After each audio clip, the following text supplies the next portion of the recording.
from going to jail to paying millions of dollars in bribes to various US senators and politicians, a degenerate is known for one thing: leverage.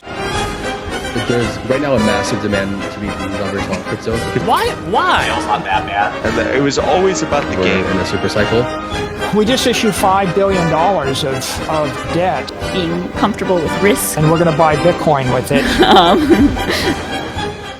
Last year has certainly been full of degeneracy, and I have to admit it's not easy to rank any of these phenomenal characters. First person on this legendary list is the God's favorite, our boy Su. Despite his preaching about managing risk, this man was YOLOing his investors' life savings into various shitcoins and worth-nothing Gov tokens. Su was known for his crypto theory, the super cycle. The super cycle. Dude, I buy the super cycle thing.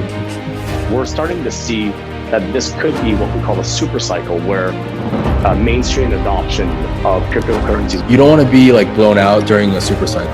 What is the super cycle talk? I've been banning around 5 million. This theory, however correct it was, implied that everything will go up, and it worked until it didn't. People made fun of Su. Everyone thought that he didn't believe it, and that it was a retail trap that Su was using to shield his bags to retail investors. They couldn't be more wrong. This complete degenerate YOLO'd $10 billion into various crypto coins and tokens. But it wasn't enough for our boy. Our greatest and beloved Su was one of us. He was a complete degenerate because he used leverage. To make money using his supercycle theory, he started borrowing money left and right and lost it all. His hedge fund collapsed and liquidators seized our boy super yacht named Matchwow. His supercycle theory was as influential as it was wrong. How do I know? I lost my life savings. Fucking legend S tier.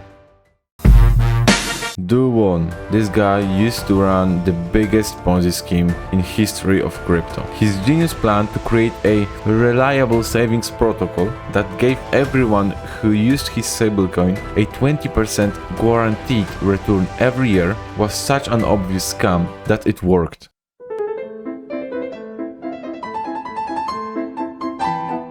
People say it's a scam, call them poor. People say your stablecoin is backed by nothing, buy $1 billion worth of Bitcoin. Interpol issues a red warrant on you? Oh fuck, that was a spoiler.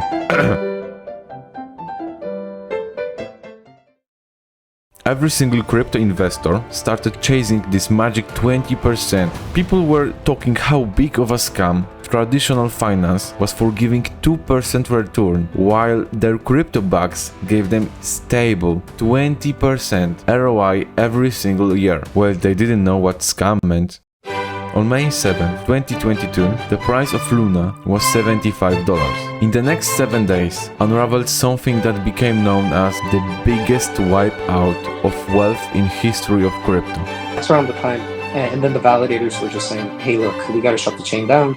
After 1 week, on May 14, 2022, the price of Luna crashed more than 99%. USD stablecoin lost its peg, the savings protocol Anchor and other various projects built on top of Luna and USD ceased to be. So, what? Why? To this day, Dune hasn't been catched and still appears on the #1 crypto podcast with other criminals. Hey Doe, I just wanted to let you know jail's not that bad. It sucks, but it's not the worst thing ever. Good to know. He lost billions in retail money, but at least they didn't catch him. C tier. No! God, please, no! No! Some bankman fraud shouldn't be allowed near user deposits. Period. This shaggy, effective altruist used to run the second biggest crypto exchange in the world. But one day he decided that it isn't enough. You see, Sam was a very ambitious man, and to win the heart of his colleague, Caroline, who needed some money to cover her $1.4 billion loss at Alameda, he decided to give her some. But how do I get money, he asked. Well, supposedly, Sam doesn't know anything, but in a magic way, money was found, and Sam went back to being the most generous billionaire, giving millions of dollars in political donations and writing effectively altruistic tweets while playing League of Legends in his $1 million Bahamian penthouse. But one day, a wild enemy appeared. With one tweet, CZ caused a storm at FTX headquarters.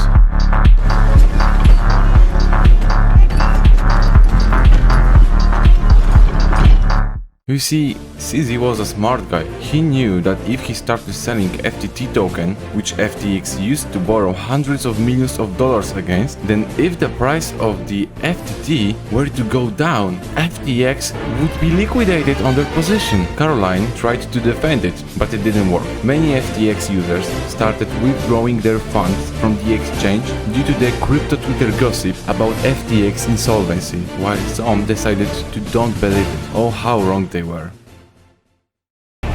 Order, sir. Sir! Captain! Fire! Fire!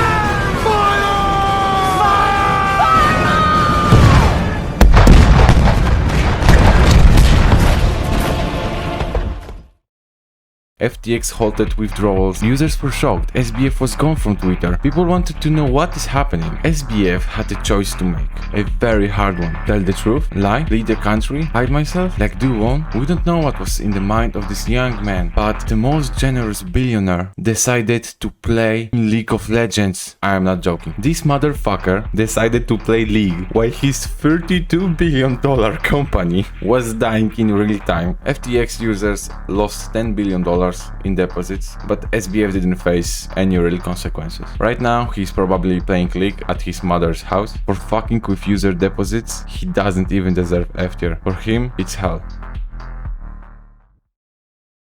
We just issued $5 billion of debt. Is it for general corporate purposes or to buy Bitcoin? And we eventually said, we're going to buy Bitcoin with it and then hold it.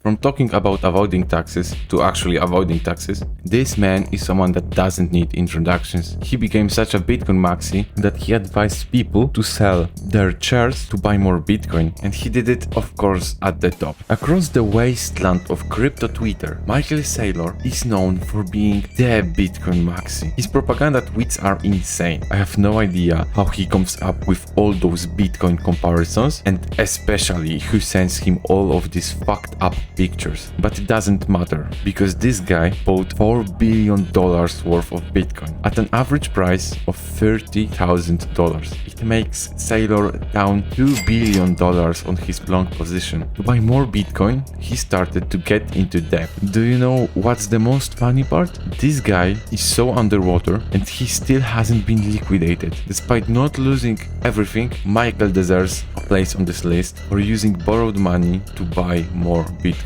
A tier.